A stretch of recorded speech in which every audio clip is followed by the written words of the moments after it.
Hello, process improvers. The drive to improve has been within each and every one of us since the beginning of humankind. Today, I'm going to go deeper into the 10 reasons why we are driven to improve.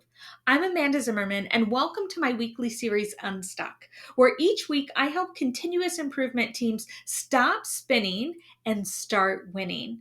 In this part of the series, we are exploring the basics of how we understand and define the intent of continuous improvement. So far, we've discussed some of the observations of failures and the origins of continuous improvement. So, why are we driven to improve? Number 10, evolutionary drive. Throughout history, we have had a drive to improve our circumstances. A study in 2005 found that humans have a unique capacity for cumulative culture, where knowledge and practices improve incrementally over generations.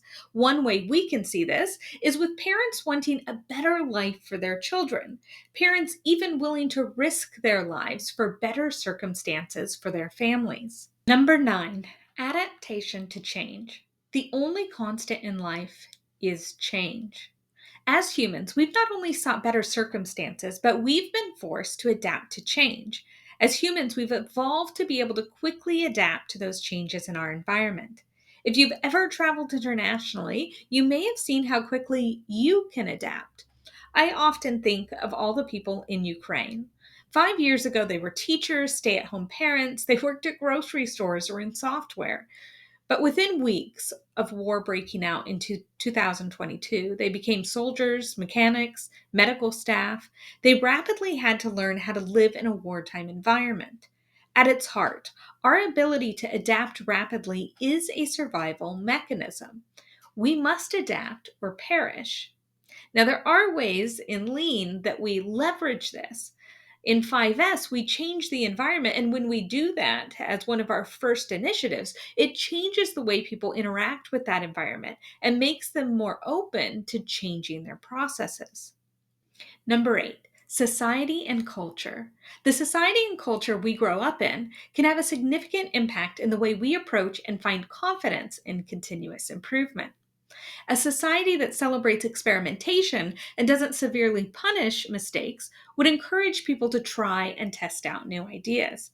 Through these social interactions, societies reinforce their support for improvement. Now, in our brain, the activation of our brain's mirror neurons indicate that we can actually be inspired by observing others taking these actions. Number 7, feedback and learning.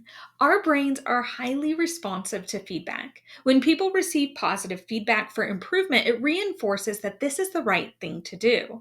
Our anterior cingulate cortex plays a crucial role in learning from our mistakes and successes.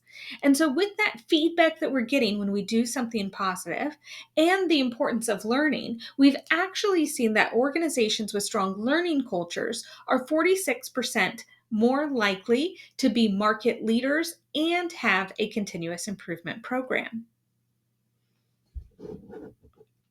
Number 6, resilience and growth mindset. We can look at the world in one of two ways. With a fixed mindset, we see our skills and abilities as unchangeable. I either have a skill or I don't. In a growth mindset, I see my skills and abilities as changeable.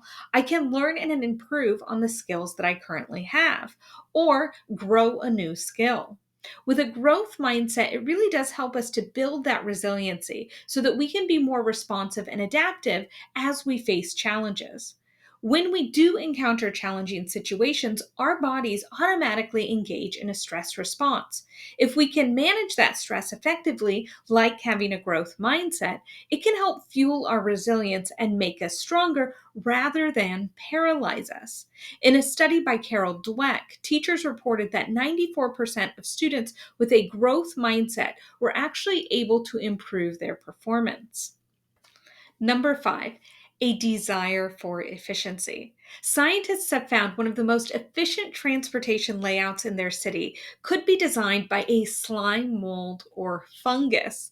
When slime mold was placed in the city layout, it actually grew in the way that was most efficient, thus demonstrating some of the most efficient ways a transportation system could be designed.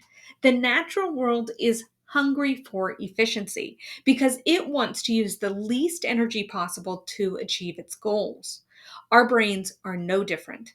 They want us to use the least energy possible. Our brains naturally seek to minimize our cognitive load. At our core, our bodies are designed for efficiency. Number 4, goal oriented behavior. The prefrontal cortex of our brains is responsible for planning and goal setting. These are key factors in continuous improvement. Whenever we set a goal, our brain naturally wants to continue to achieve that next goal, to do so more efficiently, to increase our chances of success each time. People with more active prefrontal cortices are better at setting and achieving goals. By making specific and challenging goals, individuals can see a 16% boost in their performance levels. Number 3, dopamine and reward. When we achieve goals, our brains produce dopamine, inducing a good feeling and offering an instant reward. So, not only are our brains designed to help us plan and goal set, they give us an actual reward each time we achieve those goals. Our brains are chasing that next big win.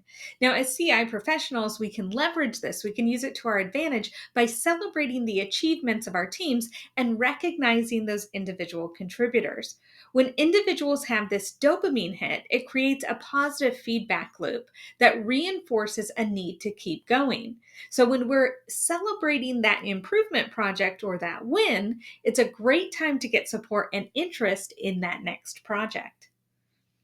Number 2, neuroplasticity. Think of neuroplasticity like highways in your mind. Just like the highways in cities, sometimes we need to update them, add new ones, or remove the old. Now, we've talked about in the other examples a lot of ways that maybe these highways have been embedded, like through our societies and cultures. But as we practice continuous improvement in scientific thinking, we are reinforcing some highways or building new ones so that we have a hardwire in our brain. We're hardwired for improvement and problem solving.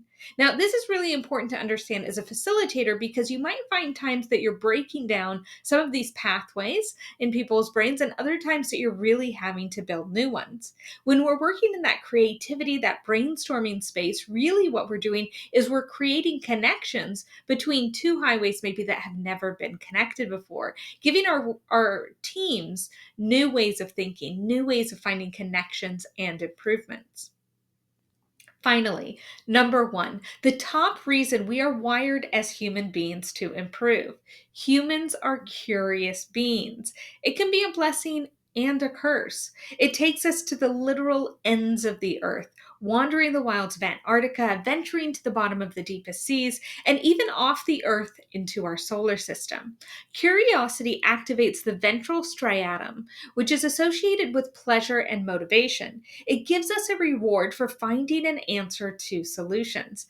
At our core, we want to solve problems because we are driven to find solutions. Thank you so much for joining me this week as we talked about all the reasons why we as humans are hardwired, are naturally going to be continuous improvers. Now, some of these are more nature, some of these are more nurture, some are a bit of a combination of both. But at the core, what we see is as human beings, finding solutions to problems, understanding how the world works, and finding the most efficient ways to do it is part of naturally who we are.